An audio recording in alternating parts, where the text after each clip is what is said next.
الحمد لله حمدا كثيرا طيبا مباركا فيه كما تحب وترضى. اللهم صل على محمد وعلى آل محمد كما صليت على إبراهيم وعلى آل إبراهيم إنك حميد مجيد. اللهم بارك على محمد وعلى آل محمد كما باركت على إبراهيم وعلى آل إبراهيم إنك حميد مجيد. عزیز طلبہ، امید ہے کہ آپ سب خیریت سے ہوں گے۔ اللہ تعالیٰ آپ کو، آپ کے سب گھر والوں کو، آپ کے عزیز و اقارب، تمام دوستوں کو خیریت سے رکھے۔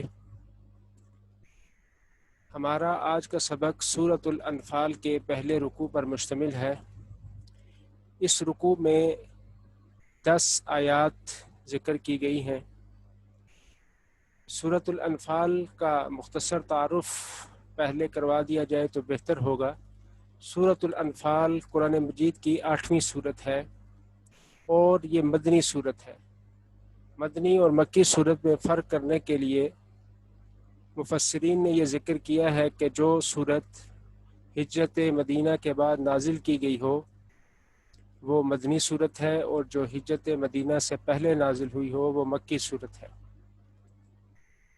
اس سورت کی آیات 75 ہیں، 75، اور اس کے کل رکوع 10 ہیں۔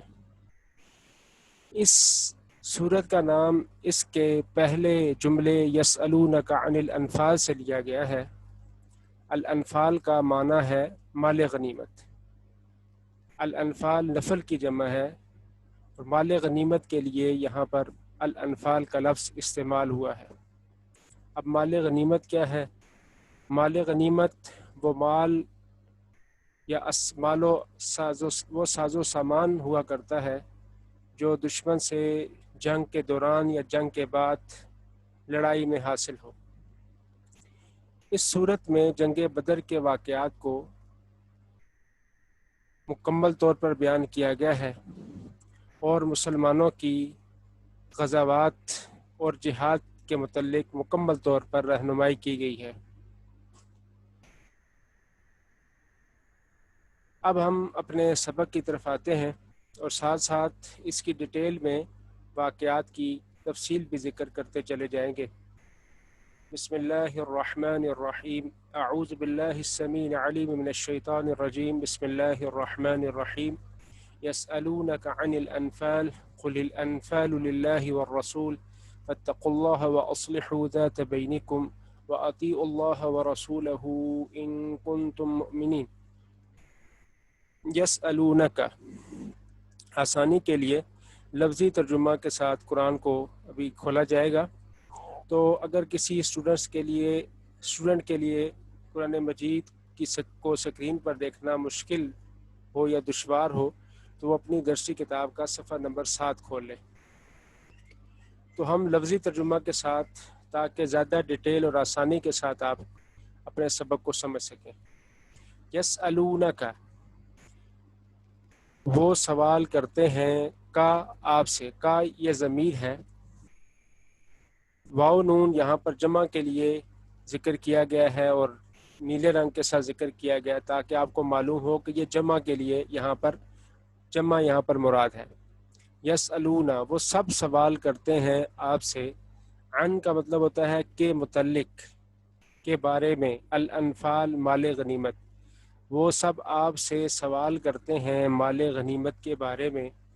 قل، کہہ دیجئے، قل آپ نے کئی دفعہ پڑھا ہے، قل هو اللہ احد قل اعوذ برب الفلق، تو معنی ہوتا ہے کہہ دیجئے، کہہ دو۔ الانفال، وہی لفظ دوبارہ آ گیا، الانفال مال غنیمت۔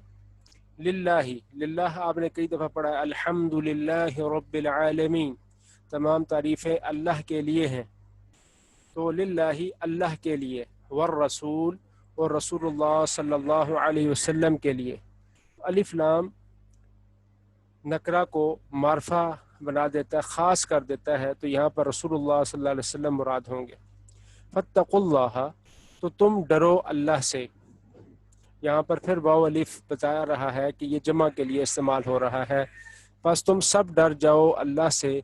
وَأَصْلِحُوا، واو یہاں پر اور مطلب ہوتا ہے، جہاں پر بھی واو ہو تو معنی اور ہوتا ہے، اردو میں بھی واو اور کے معنی میں استعمال ہوتی ہے۔ وَأَصْلِحُوا، اور تم صلح رکھو۔ تو یہ واو الف یہاں پر پھر بتا رہی ہے کہ یہ جمع کے لیے ہے. اور تم سب صلح رکھو، اصلاح کرو، ذات بینکم آپس میں اپنے درمیان، وَأَطِیعُوا اللَّهَ اور تم اطاعت کرو اللہ کی، وَرَسُولَهُ اور اس کے رسول صلی اللہ علیہ وسلم کی، ان کنتم مؤمنین ان اگر کنتم تم ہو مؤمنین مومن. وَأَطِیعُوا اللَّهَ وَرَسُولَهُ یہ لفظ آپ نے 6ٹھی 7ویں 8ویں جماعت میں کئی دفعہ یہ اپنے سبق میں پڑھا ہے. اور بات مانو، کہنا مانو اللہ کا اور اس کے رسول صلی اللہ علیہ وسلم کا اگر تم مومن ہو. انما المؤمنون الذین، تو اب اس پہلی جو آیت کریمہ ہے اس کے بارے میں تھوڑا سی وضاحت کر دی جائے کہ اس سورت کی ابتدا ایک سوال کے ساتھ کی جا رہی ہے. جنگ بدر مسلمانوں کی بالکل پہلی منظم جنگ تھی. اس سے پہلے مسلمانوں کی کفار سے کبھی کوئی منظم جنگ نہیں ہوئی تھی. تو اب مال غنیمت رسول اللہ صلی اللہ علیہ وسلم پر اس سے کچھ ہی وقت پہلے حلال کر دیا گیا تھا، اور آپ صلی اللہ علیہ وسلم کا یہ خاصہ ہے کہ احلت لی الغنائم، میرے لیے مال غنیمت کو حلال کر دیا گیا ہے. اب ایسے ہوا کہ نبی علیہ الصلوۃ والسلام جب جہاد کے لیے تشریف لے گئے تو مسلمانوں کی جماعت 3 حصوں میں تقسیم ہو گئی. ایک جماعت نبی علیہ الصلوۃ والسلام کی حفاظت کے لیے مامور تھی، ایک جماعت نے کفار مکہ کا پیچھا کیا، اور ایک جماعت مال غنیمت سمیٹنے لگی. تو اب جب یہ سب جمع ہوا تو ہر ایک گروہ یہ خیال کرنے لگا کہ اس مال غنیمت میں ہمارا حق زیادہ ہے. تو اس کے لیے ان سب نے نبی علیہ الصلوۃ والسلام سے سوال کیا کہ یہ مال غنیمت کا کس کا حق ہے، کس کو ملنا چاہیے، کس جماعت کا زیادہ حق ہے. تو اللہ رب العزت نے جواب دیا الانفال للہ والرسول، مال غنیمت اللہ اور اس کے رسول صلی اللہ علیہ وسلم کے لیے ہے. یہ ان کی چیز ہے، ان کی ملکیت ہے، وہ جسے چاہیں دے دیں، جسے چاہیں نہ دیں. اور آگے فرمایا فاتقوا اللہ واصلحوا ذات بینکم، اللہ سے ڈرتے رہو اور آپس کے تعلقات درست رکھو. یعنی جو تمہیں مل گیا اس پر خوشی خوشی اس کو قبول کرو، اور اگر کسی دوست کو زیادہ مل گیا ہے تو اس پر دل میں کوئی ملامت نہ رکھو، یا اس پر کوئی کینہ نہ تمہارے دل میں آنے پائے. اور اللہ اور اس کے رسول کا کہنا مانتے رہنا ہے، اس بات پر افسوس نہیں کرنا کہ اللہ اور اس کے رسول کی طرف سے مجھے اگر مال کم ملا ہے تو میں کہنا بھی کم مانوں. آگے فرمایا انما المؤمنون الذین اذا ذکر اللہ وجلت قلوبہم، در حقیقت بے شک، انما کا مطلب ہے بے شک، یقیناً، در حقیقت، المؤمنون مومن، واو نون یہاں پر جمع کے لیے ہے، المؤمنون مومن لوگ، الذین وہ لوگ ہیں جو، الذین کا مطلب جہاں پر بھی ہوتا ہے مطلب یہی ہوتا ہے وہ لوگ جو، الذی وہ شخص جو،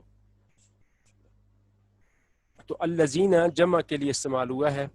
بے شک وہ مومن وہ لوگ ہیں جو اذا ذکر اللہ، جب ذکر کیا جاتا ہے اللہ کا. جو ذکرہ اور تلیت آگے جو استعمال ہو رہا ہے یہ دونوں پیسو وائس ہیں.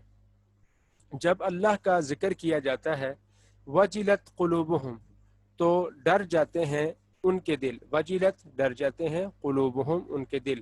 وَإِذَا اور جب تلیت تلاوت کی جاتی ہے، علیہم ان پر، آیاتہ اس کی آیات کی، زادتہم تو وہ بڑھا دیتی ہیں انہیں، ایمانا ایمان میں، وعلی ربہم اور اپنے رب پر، یتوکلون وہ بھروسہ رکھتے ہیں.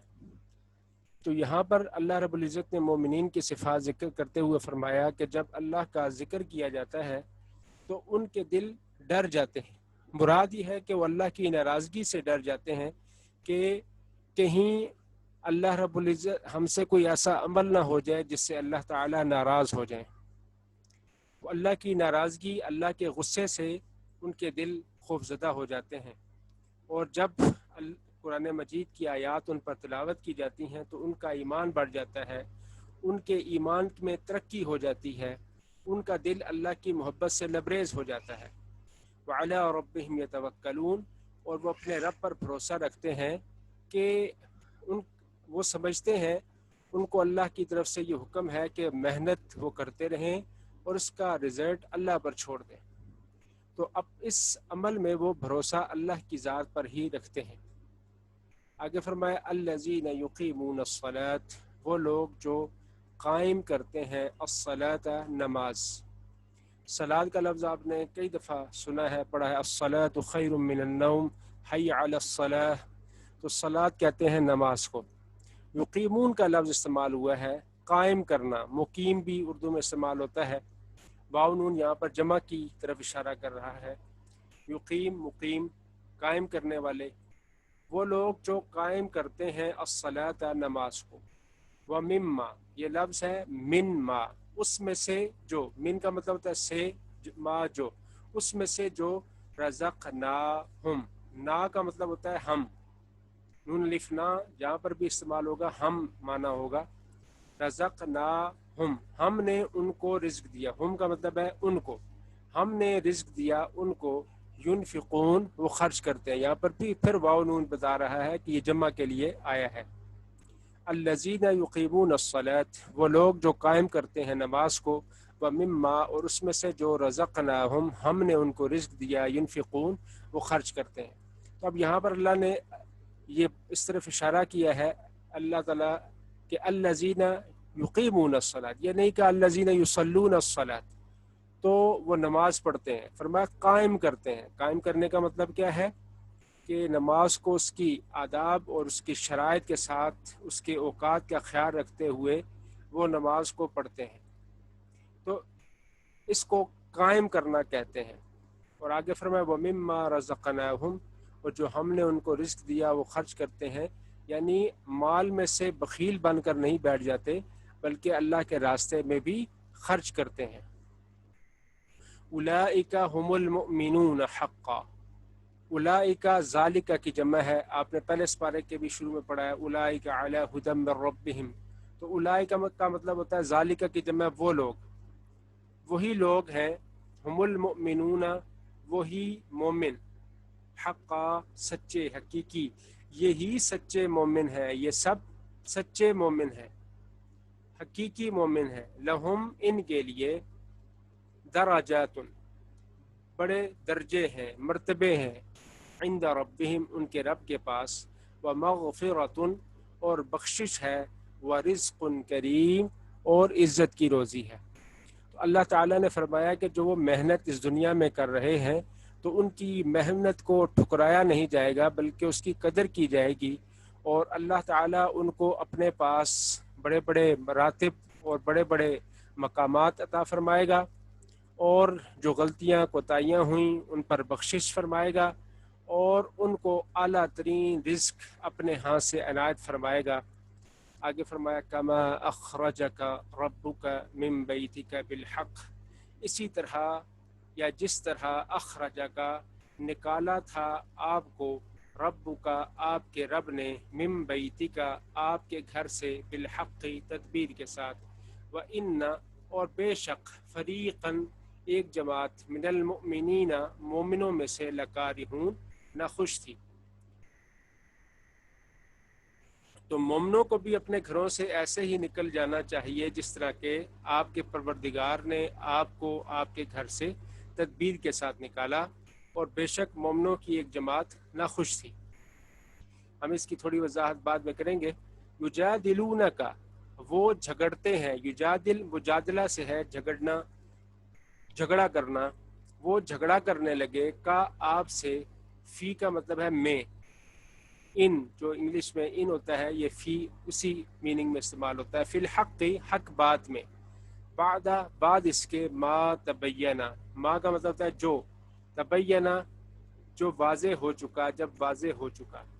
وہ آپ سے جھگڑنے لگے حق بات میں. بعد ما تبینہ، اس کے واضح ہو جانے کے بعد. کأنما، کأن کا مطلب ہوتا ہے گویا کے.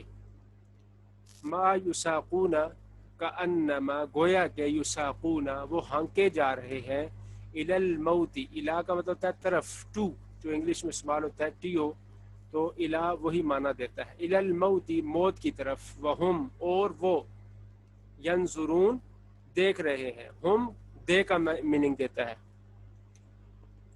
تو یجادلونک، وہ آپ سے جھگڑنے لگے، فی الحق، حق بات میں، بعدما تبین، بعد اس کے جب وہ واضح ہو چکا، کأنما، گویا کہ، یساقون، وہ ہانکے جا رہے ہیں، الی الموت، دھکیلے جا رہے ہیں موت کی طرف، وہم ینظرون، اور وہ اسے خود اپنی آنکھوں سے دیکھ بھی رہے ہیں۔ وَإِذْ يَعِدُكُمُ اللَّهُ، اور جب وعدہ کر رہا تھا تم سے اللہ تعالی، احدى الطائفتین، دو گروہوں میں سے ایک، وَإِذْ، اور جب، یعید، وعدہ کر رہا تھا، تم سے اللہ تعالی، احدى الطائفتین، طائفہ ایک گروہ، طائفتین دو گروہ، طائفتانی یا طائفتین دونوں کا مطلب ہوتا ہے دو گروہ، تو جملے کے مطابق یہاں پر طائفتین ہی آنا چاہیے۔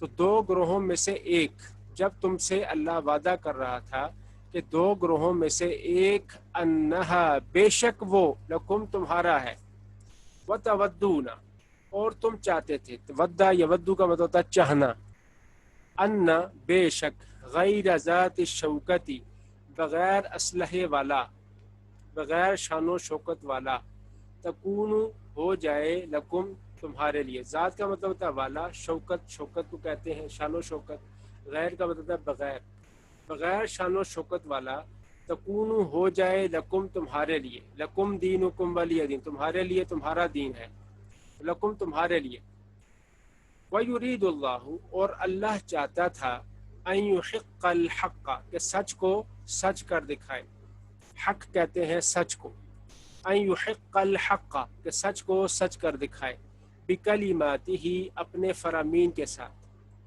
کلمہ کی جمع کلمات ہے، فرامین کے ساتھ، وَيَقْطَعَ، اور کاٹ دے، قطع کر دے، دابر کہتے ہیں جڑ کو، الکافرین، کافروں کی، اور کاٹ دے کافروں کی جڑ کو،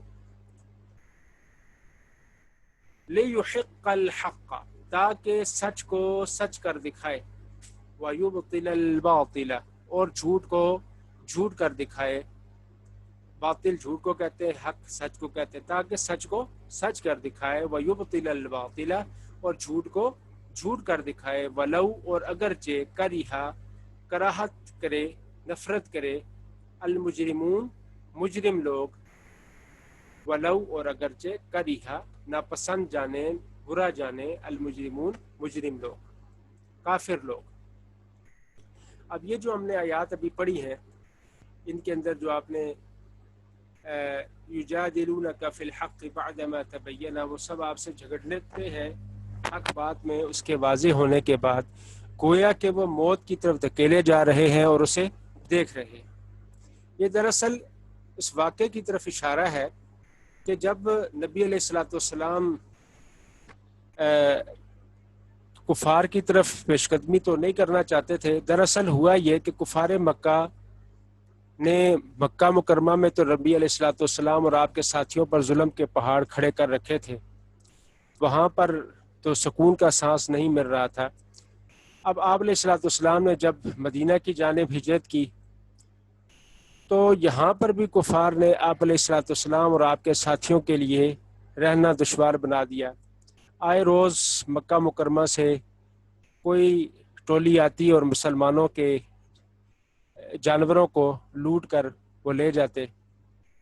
اب نبی علیہ الصلوۃ والسلام نے اس کے لیے ایک پروگرام بنایا کہ کیوں نہ کفار مکہ کو کا راستہ روکنے کے لیے انہیں بھی کوئی چھوٹی سی ایک ٹینشن دی جائے تاکہ وہ مسلمانوں پر حملہ کرنے کا خیال چھوڑ دیں۔ تو اب نبی علیہ الصلوۃ والسلام نے اپنے ساتھیوں سے کو ساتھ لیا اور آگاہ کیا کہ آپ علیہ الصلوۃ والسلام کو خبر ملی کہ ابو سفیان ایک بڑے قافلے کے ساتھ شام سے مکہ مکرمہ جا رہا ہے۔ تو آپ علیہ الصلوۃ والسلام نے اس موقع کو غنیمت جانا اور اپنے ساتھیوں کو اس بارے میں بتایا، تو کچھ ہی دیر میں ایک لشکر تیار ہو گیا اور سب لوگ آپ کے ساتھ چل پڑے۔ اس کے لیے نبی صلی اللہ علیہ وسلم نے کوئی باقاعدہ اعلان نہیں کیا تھا، کہا کہ جو جانا چاہتا ہے وہ آ جائے، اور آپ صلی اللہ علیہ وسلم کے اس اعلان پر صحابہ کرام کی کافی تعداد جمع ہو گئی اور وہ آپ صلی اللہ علیہ وسلم کے ساتھ چل پڑی۔ تو جب یہ لوگ شام کی طرف اس قافلے کو روکنے کے لیے جا رہے تھے تو ابو سفیان کو بھی اس بات کی خبر ہو گئی اور اس نے فوری طور پر ایک شخص کو مکہ کی طرف روانہ کیا کہ وہ اہل مکہ کو اس واقعے سے آگاہ کر دے کہ ان کا قافلہ کسی وقت بھی لوٹا جا سکتا ہے، ان کا قافلہ مسلمانوں کے ہتھے چڑھ سکتا ہے۔ تو یہ خبر فوری طور پر مکہ مکرمہ میں پہنچ گئی اور مکہ والوں نے فوری طور پر تیاری کر کے فوری طور پر مدینہ کی طرف چلنا شروع کر دیا۔ نبی علیہ الصلوۃ والسلام کو جب اس واقعے کی خبر ملی تو آپ علیہ الصلوۃ والسلام نے اپنے صحابہ کرام سے اس کے متعلق مشورہ کیا اور فرمایا کہ اللہ تعالیٰ نے وعدہ کیا ہے کہ 2 گروہوں میں سے ایک تمہارا ہوگا، اس طرح بھی آپ کے سامنے ہے وَإِذْ يَعِدُكُمُ اللَّهُ إِحْدَى الطَّائِفَتَيْنِ أَنَّهَا لَكُمْ، اور تم یہ چاہتے تھے کہ بغیر شان و شوکت والا تمہارا ہو جائے، یعنی بغیر اسلحے والا۔ جو قافلے وغیرہ میں ظاہری بات ہے 50-60 لوگ ہوتے ہیں، اتنا بڑا اسلحہ نہیں ہوتا۔ تو اب آپ علیہ الصلوۃ والسلام نے فرمایا کہ مشورہ کیا کہ اب بتاؤ کیا کرنا چاہیے۔ تو مہاجرین نبی علیہ الصلوۃ والسلام کے سامنے بار بار کھڑے ہوتے اور آپ صلی اللہ علیہ وسلم کو یقین دہانی کراتے کہ ہم آپ علیہ الصلوۃ والسلام کے ساتھ ہیں۔ تو آپ علیہ الصلوۃ والسلام پھر دوبارہ پوچھتے تو حضرت سعد بن معاذ کھڑے ہوئے اور کہا کہ اللہ کے رسول، میں سمجھ رہا ہوں کہ شاید آپ ہم سے پوچھنا چاہتے ہیں، تو اللہ کے رسول اگر آپ سمندر میں اپنا گھوڑا ڈالیں گے تو ہم بھی آپ کے پیچھے پیچھے سمندر میں چھلانگ لگا دیں گے، ہم یہ نہیں سوچیں گے کہ ہمیں کچھ نقصان نہ ہو جائے۔ آپ وسلم مطمئن ہو گئے۔ اب صورتحال یہ تھی کہ اگر آپ علیہ الصلوۃ والسلام قافلے کی طرف جاتے تو اس جنگی لشکر کی طرف سے مدینہ منورہ پر حملہ ہو سکتا تھا۔ آپ علیہ الصلوۃ والسلام نے دفاعی صورتحال کو اختیار کرتے ہوئے فوری طور پر واپسی بدر کی طرف رخ کرنا شروع کیا۔ بدر کا میدان مدینہ منورہ سے تقریباً 80 میل کے فاصلے پر شام جانے والی سڑک کے اوپر واقع ہے، جانے والی شاہراہ پر واقع ہے، ایک چھوٹا سا گاؤں ہے۔ تو آپ علیہ الصلوۃ والسلام اس بدر کی طرف چلنا شروع ہوئے۔ کفار مکہ کو جب اطلاع ملی کہ مسلمانوں کا لشکر یہاں پر ہے تو وہ بھی آپ علیہ الصلوۃ والسلام کے پیچھے پیچھے اس بدر میدان میں آ گئے اور مدینہ منورہ کو آپ علیہ الصلوۃ والسلام نے اس طرح سے ان کی پیش قدمی کو روک دیا۔ اب جب یہ صورتحال ہوئی تو بہت سے لوگ جو قافلے کو ذہن میں رکھ کر چلے تھے وہ اس وقت بڑے پریشان ہوئے کہ ہم تو قافلے کا سوچ کر آئے تھے اور یہاں پر ہمارے ساتھ تو کام بڑا خراب ہو گیا ہے۔ تو انہوں نے اس بات کا شکوہ نبی صلی اللہ علیہ وسلم سے کیا کہ ہم تو قافلے کے لیے آئے تھے اور یہاں پر معاملہ کچھ اور ہو گیا ہے۔ اور اسی طرف اللہ نے اشارہ بھی کیا کہ یجادلونک فی الحق بعد ما تبین، وہ آپ سے جھگڑا کرتے ہیں حق بعد میں واضح ہو جانے کے بعد۔ تو اللہ تعالیٰ نے آگے فرمایا کہ اللہ تعالیٰ یہ چاہتا ہے کہ وہ سچ کو سچ کر دکھائے اپنے فرامین کے ساتھ، اپنی باتوں کے ساتھ، اور کافروں کی جڑ کو کاٹ دے۔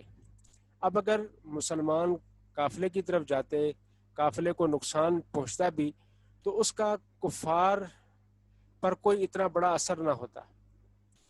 اب مسلمانوں کی ایک چھوٹی سی تعداد اگر کفار کی ایک بڑی جماعت کو شکست دے دے تو اس کا زیادہ بڑا اثر ہونا تھا اور ہوا، اور کفار مکہ پر مسلمانوں کا رعب طاری ہوا۔ اور اسی بات کو اسی طرف اللہ نے بھی اشارہ کیا ہے وَيُرِيدُ اللَّهُ أَن يُحِقَّ الْحَقَّ بِكَلِمَاتِهِ وَيَقْطَعَ دَابِرَ الْكَافِرِينَ، کافروں کی جڑ کو کاٹ دے، یعنی ان کے دماغ میں جو بھوسا بھرا ہوا ہے مسلمانوں کو نقصان پہنچانے کا، اذیت پہنچانے کا، اب وہ سوچ سمجھ کر مسلمانوں پر حملہ کریں۔ انہیں یہ معلوم ہو جائے کہ مسلمان اب وہ کمزور لوگ نہیں ہیں بلکہ اب ایک مسلمہ جماعت بن چکی ہے۔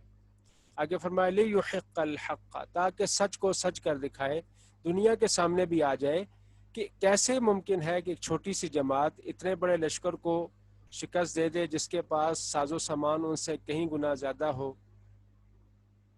تو یہی چیز لوگوں کے ذہن میں دین اسلام کی سچائی کو واضح کرے، لیحق الحق تاکہ سچ کو سچ کر دکھائے، ویبطل الباطل اور جھوٹ کو جھوٹ کر دکھائے، ولو کرہ المجرمون اگرچہ مجرموں کو برا لگے۔ آگے فرمایا استستغیثون ربکم جب تم فریاد کر رہے تھے ربکم اپنے پروردگار سے، اپنے رب سے، فاستجابا تو اس نے قبول کر لیا، لکم تمہاری دعا کو، تم انی بے شک میں ممدکم تمہاری مدد کروں گا، بِأَلْفٍ 1000 من الملائکتی فرشتوں سے، مردفین جو لگاتار آنے والے ہوں گے۔ استستغیثون جب تم فریاد کر رہے تھے ربکم اپنے رب سے، فاستجاب لکم تو اس نے تمہاری دعا کو قبول کر لیا، انی ممدکم بے شک میں تمہاری مدد کروں گا، بِأَلْفٍ من الملائکتی 1000 فرشتوں سے، مردفین جو لگاتار آنے والے ہوں گے۔ تو اس طرف اس آیت مبارکہ میں اس واقعے کی طرف اشارہ ہے کہ نبی علیہ الصلوۃ والسلام جنگ بدر 17 رمضان سے پہلے والی رات آپ علیہ الصلوۃ والسلام ساری رات دعا مانگتے رہے اپنے پروردگار تعالیٰ سے کہ اللہ اگر یہ چھوٹی سی جماعت اگر آج ختم ہو گئی تو دنیا میں تیرا نام لیوا کوئی نہ ہوگا۔ تو اللہ تعالیٰ فرماتے ہیں کہ آپ کی دعا کو ہم نے قبول کر لیا ہے، اور جس قدر کفار کی تعداد ہے اتنی ہی تعداد میں ہم فرشتے لگاتار آپ علیہ الصلوۃ والسلام کی مدد کے لیے بھیجیں گے۔ آگے فرمایا وما جعلہ اللہ اور نہیں بنایا اس کو اللہ نے الا بشرا مگر خوشخبری۔ تو یہاں پر ما اور الا نفی جو ہے اس کو اگر مائنس کر دیا جائے تو معنی سیدھا ہو جاتا ہے، اللہ نے اس کو محض خوشخبری بنا دیا، جیسا لا الہ الا اللہ نہیں ہے کوئی عبادت کے لائق مگر اللہ۔ تو معنی یہ بھی بن سکتا ہے اللہ کے سوا عبادت کے لائق ہے ہی نہیں، یعنی تصور ہی موجود نہیں ہے۔ تو وما جعلہ اللہ اللہ نے اس کو محض خوشخبری بنا دیا، وَلِتَطْمَئِنَّ اور تاکہ مطمئن ہو جائیں بہی اس کے ساتھ، قلوبکم تمہارے دل، وَمَن نَصْرُ إِلَّا مِنْ عِنْدِ اللَّهِ اور نہیں ہے مدد مگر اللہ ہی کی طرف سے۔ تو ما اور اللہ کا اگر مفہوم نکال دیں تو مدد ہو جائے گا مدد تو ہے ہی اللہ کی طرف سے۔ ان اللہ بے شک اللہ تعالی عزیز غالب ہے، حکیم حکمت والا ہے۔ یہاں پر ہماری 10 آیات جو ہے وہ کمپلیٹ ہو گئی ہیں۔ تو پھر فرمایا کہ اللہ نے اس مدد کو خوشخبری بنا دیا تاکہ تمہیں خوشی حاصل ہو کہ اللہ رب العزت اتنی بڑی جماعت کے ساتھ تمہاری مدد بھیج رہے ہیں، اور تاکہ مطمئن ہو جائے اس سے تمہارے دلوں کو اطمینان ہو جائے، اور مدد تو ہے ہی اللہ کی طرف سے۔ یہ 3 چیزیں اللہ نے ذکر کی، یہ فرشتوں کا اترنا تمہارے لیے خوشخبری بھی ہے، تمہارے دلوں کا اطمینان کا باعث بھی بنے گا، اور تمہیں اس بات پر یقین بھی ہو جائے گا کہ اللہ رب العزت جس سے مدد کا وعدہ کرتے ہیں اس کو بے سہارا نہیں چھوڑتے۔ ان اللہ عزیز حکیم بے شک اللہ غالب ہے، اپنا حکم نافذ کرنا جانتے ہیں، حکیم دانا ہے، وہ بخوبی جانتے ہیں کہ کس موقع پر کون سا کام کرنا ہے۔ تو اس طرح سے یہ ہمارا یہ آج کا سبق یہ ختم ہوتا ہے۔ اب ہم اس سبق کے سوالات کی طرف آئیں گے، مشقی سوالات کی طرف آئیں گے۔ تو اس مشقی سوالات میں سب سے پہلے الکلمات والتراکیب، یعنی الفاظ معنی جو ہیں، یہ جو ہر سبق کے اینڈ پر لکھے ہوتے ہیں، ان کو بیکار نہ سمجھیں، یہ بڑے امپورٹنٹ ہے۔ اور ہر پیپر میں تقریباً 5 سے 6 الفاظ جو ہے، ان میں سے جو کتاب ہر سبق کے اینڈ پہ دیے ہوتے ہیں، ان میں سے الفاظ معنی دیے جاتے ہیں، ان کو اچھی طرح سے آپ نے یاد کرنا ہے، اور یہ اتنے زیادہ تعداد میں بھی نہیں ہے۔ الانفال مال غنیمت، اصلحوا ذات بینکم آپس میں تعلقات درست رکھو، اصلحوا درست رکھو، ذات بینکم آپس کے تعلقات، وجلت ڈر جاتے ہیں، کارہون ناگواری محسوس کرنا، ناپسند جاننا، برا جاننا، یساقون وہ ہانکے جاتے ہیں، وہ دھکیلے جاتے ہیں، احدا ایک، احد کی مؤنث ہے احدا، قل هو اللہ احد تو اس کی مؤنث ہے احدا احد کی۔ دابر جڑ کو کہتے ہیں۔ تستغیثون تم فریاد کر رہے تھے، تم فریاد کرتے ہو۔ مردفین لگاتار آنے والے۔ غیر ذات الشوکتی بغیر شان و شوکت والے، بغیر کانٹے کے، بغیر اسلحے کے۔ اب یہاں پر پہلا سوال جو اس سبق کا ہے، اس سبق میں مومنوں کی کیا صفات بیان کی گئی ہیں؟ تو جس طرح کہ ہم نے شروع میں پڑھا آیت نمبر 2 سے لے کر 4 تک، 2 سے لے کر 3 تک میں مومنین کی صفات جو ہے وہ ذکر کی گئی ہیں۔ انما المؤمنون الذین اذا ذکر اللہ وجلت قلوبهم واذا تلیت علیہم آیاتہ زادتهم ایمانا وعلی ربهم یتوکلون۔ مومنوں کی پہلی صفات اللہ نے یہ ذکر کی کہ جب اللہ کا ذکر کیا جاتا ہے تو ان کے دل ڈر جاتے ہیں۔ نمبر 2، جب انہیں اس کی آیات پڑھ کر سنائی جاتی ہیں تو ان کا ایمان بڑھ جاتا ہے۔ نمبر 3، اپنے رب پر بھروسہ رکھتے ہیں۔ نمبر 4، نماز پڑھتے ہیں، نماز قائم کرتے ہیں۔ نمبر 5، اللہ کے راستے میں مال خرچ کرتے ہیں نیک کاموں میں۔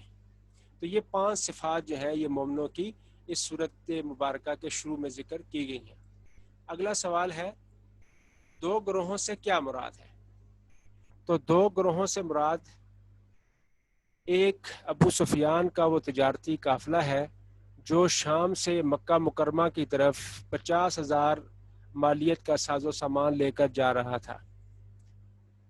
دوسرا گروہ ابو جہل کا وہ جنگی لشکر ہے جو مکہ مکرمہ سے مدینہ منورہ مسلمانوں سے جنگ کرنے کے لیے جا رہا تھا۔ دفعہ پھر سن لیں، 2 گروہوں سے مراد ایک تو ابو سفیان کا وہ تجارتی قافلہ ہے جو شام سے مکہ مکرمہ کی طرف 50,000 دینار مالیت کا سامان لے کر جا رہا تھا۔ دوسرا گروہ ابو جہل کا وہ جنگی لشکر ہے جو مسلمانوں سے لڑنے کے لیے مکہ مکرمہ سے مدینہ منورہ کی طرف روانہ ہو رہا تھا۔ تو اس کے بعد یہ جو درج العبارات کا مفہوم بیان کیجئے، یہ آپ کے سلیبس یعنی فیڈرل بورڈ کے سلیبس کے اندر شامل نہیں ہے، لیکن ہم پھر بھی اس کو اب کی آسانی کے لیے اس کا ترجمہ بتا دیتے ہیں۔ فاتقوا اللہ واصلحوا ذات بینکم، تم اللہ سے ڈرو اور آپس کے تعلقات درست رکھو۔ اطیعوا اللہ ورسولہ ان کنتم مؤمنین، اللہ اور اس کے رسول صلی اللہ علیہ وسلم کی اطاعت کرو اگر تم مومن ہو۔ اذا تلیت علیہم آیاتہ زادتہم ایمانا، جب انہیں اس کی آیات پڑھ کر سنائی جاتی ہیں تو ان کا ایمان بڑھ جاتا ہے۔ تو طلباء کرام، اب اگلے ہفتے ہم انشاءاللہ تعالی سورۃ الانفال کا دوسرا رکوع پڑھیں گے اور اس کے مضامین کو زیر بحث لائیں گے۔ اس دوران اللہ تعالیٰ سے دعا ہے کہ اللہ تعالیٰ ہم سب کو اپنی حفاظت میں رکھے، جو لوگ بیمار ہیں ان سب کو شفائے کاملہ عاجلہ عطا فرمائے، اور جو لوگ اس بیماری کے سبب وفات پا گئے ہیں اللہ تعالیٰ ان سب کو شہادت کا مرتبہ عطا فرمائے۔ والسلام علیکم ورحمۃ اللہ وبرکاتہ۔